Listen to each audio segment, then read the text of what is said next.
Oi, gente! Sejam bem-vindos a mais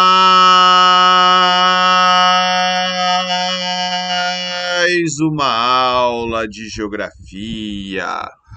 E hoje a gente vai falar um pouquinho sobre meios de comunicação, né? Meios de comunicação é algo bem interessante, porque afinal de contas, né, meio de comunicação transporta informação, né? Desde a nossa língua, da linguagem, né, um transporte de informação, até meios, né, que exigem um pouquinho mais de desenvolvimento tecnológico, né? Como, por exemplo, a internet, que permite aí que vocês me ouçam, me vejam nesse momento. Então vamos lá. Bem, para começar, né, vamos falar um pouquinho sobre linguagem. Eu até coloquei aqui uma definição de dicionário, né? Linguagem é a faculdade que as pessoas têm de se comunicar umas com as outras, exprimindo pensamentos, sentimentos por palavras que podem ser escritas, maneira de falar relativamente às expressões estilo linguagem obscura, né? Então, gente, linguagem é uma maneira de se comunicar. A gente tem, né, linguagem de várias formas, não necessariamente uma linguagem precisa ser falada, né? Haja visto, por exemplo, que existe a linguagem de sinais, né, a Libras, né, que seria a língua brasileira de sinais, usada por pessoas, né, que são surdo-mudas. Inclusive, né, existe até um baita de um debate dentro dessa comunidade se os membros dessa comunidade que podem usar aquele implante, né, que permitiria ouvir, devem ou não fazer isso, né, porque aí eles teriam acesso a um tipo de linguagem que os descaracterizaria dos outros indivíduos que são semelhantes a eles. Né? Então é interessante, tem um monte de sériezinha que às vezes tem algum tipo de episódio assim, principalmente série médica. Mas a linguagem que a gente está mais acostumado, que permite, né, que vocês me entendam nesse momento, é a linguagem falada, né? E levou muito tempo aí na história humana, provavelmente, para a gente conceber aí, criar um sistema de linguagem falada. Muito provavelmente, os primeiros seres humanos, eles emitiam sons, né? E aí, depois de um tempo, né, esses sons tomaram sentido e a partir disso, né, a coisa foi se desenvolvendo até, por exemplo, chegar na linguagem escrita, né? Mas antes da linguagem escrita, a gente inclusive, né, desenvolveu aí uma linguagem pelos chamados ideogramas, né, por ideias. E eu posso talvez estar falando uma besteira, porque eu não, obviamente, sou especialista, mas se a gente comparar, por exemplo, né, aquelas figurinhas lá do Egito Antigo aos ideogramas orientais, né, são figuras que passam uma ideia, tá? Obviamente, os estilos são muito diferentes. Bem, e aí a gente, né, foi criando, concebendo, né, uma série de maneiras de se expressar. Uma que todo mundo conhece são as pinturas rupestres, também chamadas de arte rupestre, né? Que algumas mostram, né, o modo de vida aí de homens primitivos e não deixa de ser uma mensagem para o futuro, né? Os caras deixaram uma marca ali nas cavernas e essa marca contava um pouquinho, né, nos conta um pouquinho de como esses caras viviam, né?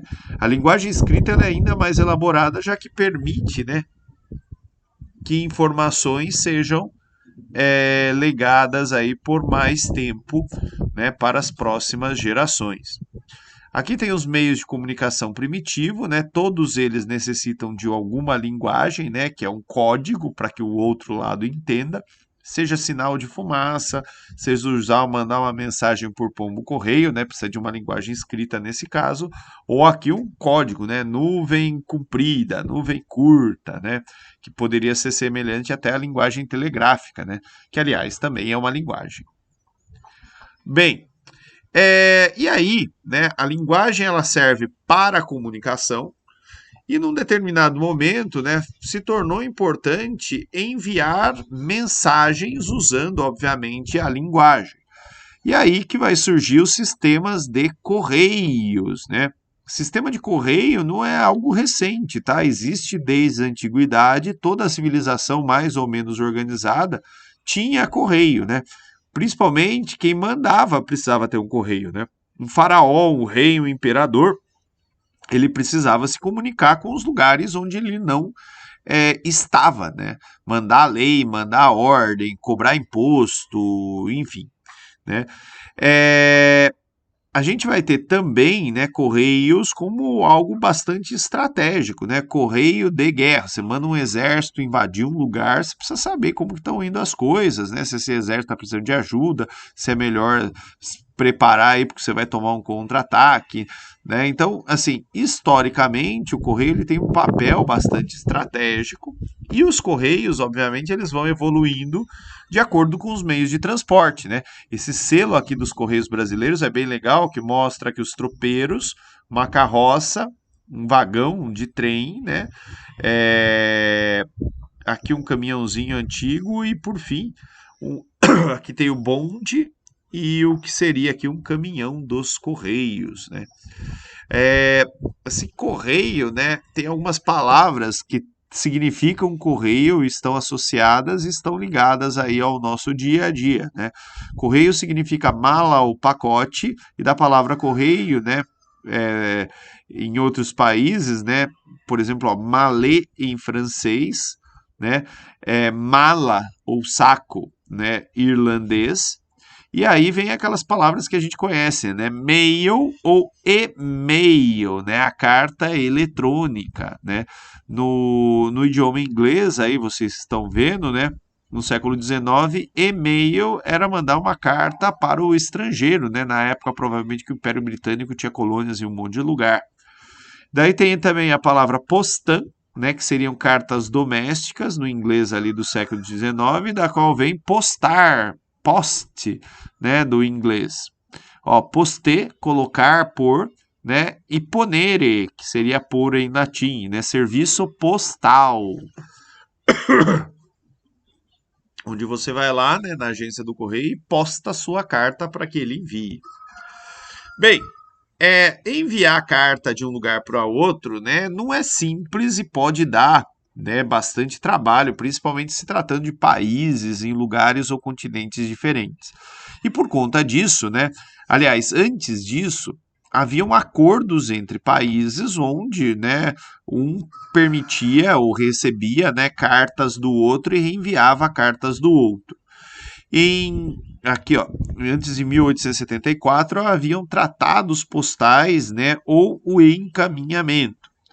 E a partir de 1874 é criada a União Postal Internacional, hoje ela está dentro, né, das Nações Unidas, que é a organização que vai tratar aí dos correios no mundo.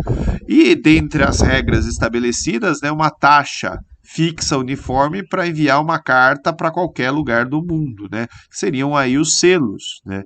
E uma vez, né, que os selos são emitidos e enviados, você cobra, né, por esse selo, a autoridade postal de um país vai cobrar por ele, né? E você encaminha a sua carta no correio e essa autoridade entrega não só a sua carta no território do país, mas entrega a carta de outros países também dentro do seu território sem cobrar nada a mais por isso, né? Então aqui, ó, as autoridades postais devem dar igual tratamento ao correio estrangeiro e doméstico e cada país retém, né, todo o dinheiro que ele recolheu para postagem internacional, tá? Então assim, o brasileiro vai mandar uma carta para a China, né? Isso fica aqui no Brasil, o Correio da China arca com essa despesa, esperando, obviamente, a questão da contrapartida. Isso também deu alguns problemas, tá? Principalmente em lugares do mundo que enviam muita correspondência ou que recebem muita correspondência de outros lugares. Por exemplo, nesse mundo que tem gente fazendo compras, né? As compras elas seguem uma regra diferente das cartas, justamente para não sobrecarregar, onerar os serviços postais.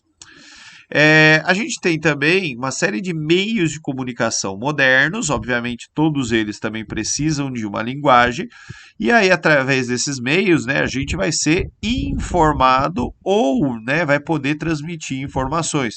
É o caso da imprensa, dos jornais, né, impressos, né, hoje também tem a imprensa em várias outras mídias, como TV, rádio, internet. A eletricidade, né, é uma maneira de passar informação, por exemplo, através do telégrafo, e hoje em dia, né, por outros sinais, telefonia, é, sinal de internet, usando fibra ótica, né, ou cabos de outros tipos, ondas eletromagnéticas no celular, né, ou do tal do 5G, que também pretende ser aí uma revolução da comunicação. Aqui vocês estão vendo, né, os backbones da internet brasileira, as redes de fibra ótica. Essa é uma específica que é a rede IP. Tem vários backbones no território nacional. Cada empresa de telefonia tem os seus nós, os seus troncos, né, de internet. Deixei aqui para quem quiser mais informações. Aqui são sistemas de cabos, né, que transportam dados a velocidade diferente, né? O Brasil, ó, tem boa parte do território já coberta com redes de fibra ótica, que tem uma velocidade maior. Aqui são cabos submarinos, eles também evoluíram ao longo do tempo, né? Começa com cabo de telégrafo, depois com cabo telefônico e hoje, né, cabos de internet, que permitem um maior tráfego de informações. Ondas eletromagnéticas também são um meio de comunicação importante, né? Elas têm aí um custo inicial alto, precisam de um grande desenvolvimento tecnológico, o custo final é baixo, a velocidade é alta e a capacidade de carga depende da tecnologia utilizada, né? Então aqui, ó, dá para transmitir eletricidade, dá para transmitir ondas de rádio, de internet, tem bastante coisa aí que pode ser usada para a comunicação. E aí, né, surgiu também, né, a União Internacional de Telecomunicações. Ela vai surgir primeiro como União Internacional dos Telégrafos, né, e depois ela vai evoluindo e vai abrangendo aí todas as telecomunicações, né? Então ela é um acordo para criar aí uma padronização de equipamentos telegráficos, estabelecimento de instituições, instruções operacionais uniformes, regras internacionais e tarifas de contabilidade. Começou ali com o código Morse, né? E hoje ela evoluiu até para as comunicações espaciais. Então, União Internacional de Telecomunicações, International Telecommunication Union, né? Hoje ela tem várias atribuições, dentre elas, né, cuidar aí de redes de rádio, TV, internet, navegação, aeronáutica, terrestre, marítima e então, que nem os Pokémons, né? A União Internacional de Telecomunicações, ela evoluiu. Olha quanta coisa ela está fazendo, né? Órbita de satélite, padrões técnicos, né? Promove aí melhoria nas telecomunicações. E lembrando, né? Quando a gente pensa em lugares que hoje são muito desenvolvidos, eles têm, né, sistemas de comunicação mais avançados. Aqui, ó, só por curiosidade, né? Esse é o Comitê Gestor da Internet Brasileira, né? E aí eu deixei dois links, né, dessa reportagem para vocês poderem conhecer um pouquinho mais sobre o Comitê Gestor da Internet Brasileira e sobre a arquitetura de internet, né? Porque eu sei muito pouco, né? Mas é bem interessante para quem gosta. É isso, gente. Brigadão e tchau, tchau.